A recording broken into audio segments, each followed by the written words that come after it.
Tuesday, April 10th, 1951. President Harry Truman is staring at a top-secret message from General Douglas MacArthur. He wants permission to set China ablaze with nuclear fire. But he doesn't just want to start World War III. He wants to create a great wall of radiation that would prevent Chinese expansion permanently. It was the world's first ecological genocide and would terrify China and the world into submission. Thankfully, Truman saw that power had truly gone to MacArthur's head. But how did this military genius who defeated Japan during World War II go so far off the rails? How would he react to Truman's refusal? And what might have been if MacArthur had his way? Looking at MacArthur's obsession, we have to go back to September 15th, 1950, 3 months into the Korean War.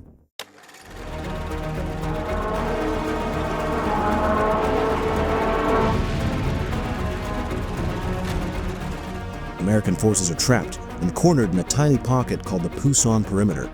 The North Korean army was winning and defeat felt inevitable. Then, MacArthur proposed the impossible, an amphibious landing at Incheon near South Korea's capital of Seoul. The odds of success? 100 to 1. Every military mind in Washington hated the idea. The tides were treacherous. The ships had a 2-hour window to land. Any mistake would ground the entire fleet, leading to certain death. Instead of a typical beach landing, they would have to scale 12-foot seawalls, all while under heavy enemy fire. But MacArthur didn't listen to the experts. He puffed his pipe and smiled. He went in anyway. Within hours, the capital of Seoul was back in the hands of the United Nations. The North Korean supply lines were severed. It was another one of MacArthur's brilliant moves. But the cheers from the world were dangerous. They did something to his brain. Now, he believed his gut. He was certain he could never be wrong. But this belief was about to cost him 30,000 lives, and a mountain of ice was waiting to consume them. MacArthur wanted more than a win. He wanted a total collapse of the North.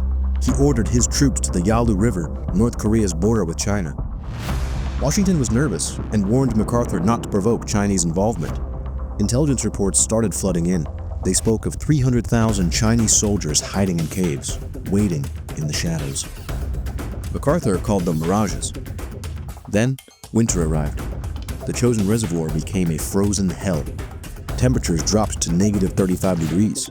The conditions were unlivable. Jeep engines had to run 24 hours a day. If they stopped, they froze. Men used bayonets to chip away at the ice to bury the dead.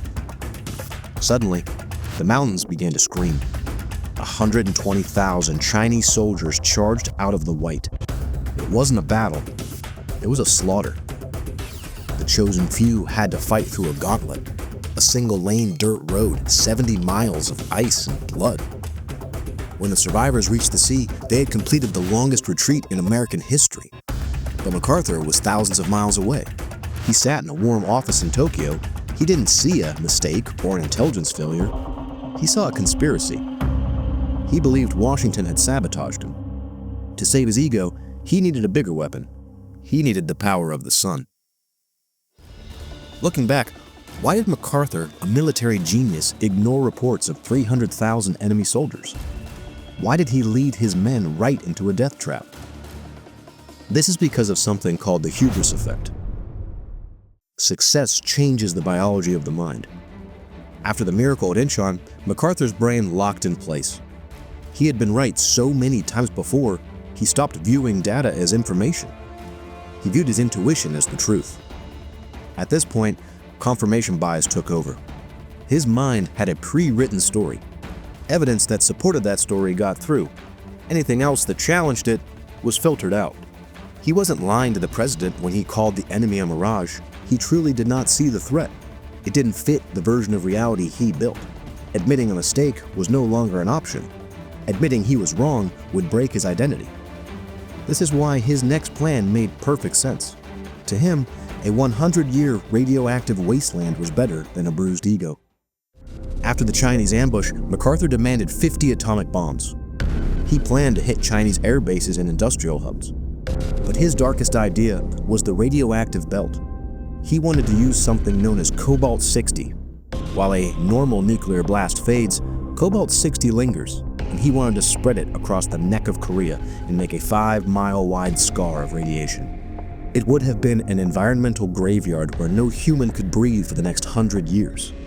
Truman hesitated. He wanted peace. MacArthur wanted a legacy, so he went rogue. He issued a public threat to China while Truman was negotiating a ceasefire. MacArthur effectively sabotaged the peace talks. He sent letters to Congress and criticized their limited war strategy. He was bypassing his commander-in-chief. He believed he was too big to fire and that the people would choose a great general over a weak, small-town president. So what could cause this? Why did MacArthur double down? Why push for a nuclear wasteland when things were clearly going wrong? This is the sunk cost fallacy, an irrational trap of the human mind. You continue your efforts because you have already invested so much time, money, reputation. MacArthur had poured his entire life into the image of being an invincible commander. To stop now was to admit the soldiers at Chosin died for nothing. Psychologically, that admission would have been devastating. To his ego, it would have been the ending. So he didn't back down. He escalated. He began framing the failure as a betrayal by politicians. By shifting the blame, he protected the image he'd spent decades creating. He had to maintain his image and control the story to keep his identity intact. He wasn't fighting for Korea anymore. He was fighting to keep his own mind from shattering. But MacArthur's world was about to come crashing down as Truman was ready to pull the trigger. I have therefore considered it essential to relieve General MacArthur. At 1 a.m. on April 11, 1951, Truman did the unthinkable. He fired MacArthur and relieved him of his command. The reason was simple: insubordination. But MacArthur didn't hear it from the president. He heard it from a public radio broadcast. The backlash was immediate. Truman's approval ratings crashed. As MacArthur returned to America, he was a god. New York gave him a parade of 7 million people. It was larger than the celebration at the end of World War II. He was the hero. Truman was the villain. But then came the Senate hearings. MacArthur testified for 3 days. He was confident, he was charming. Then, the highest-ranking general in the country stepped forward. As he spoke, he dropped a bombshell.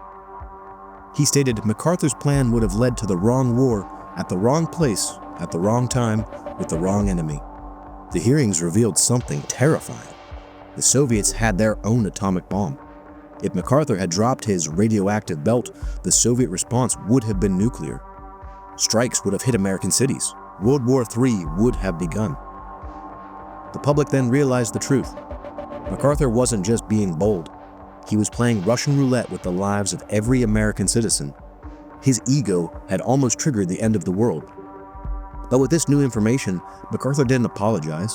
He didn't explain himself. Instead, he leaned into the myth. That old soldiers never die. They just fade away. MacArthur's final act was a speech to Congress.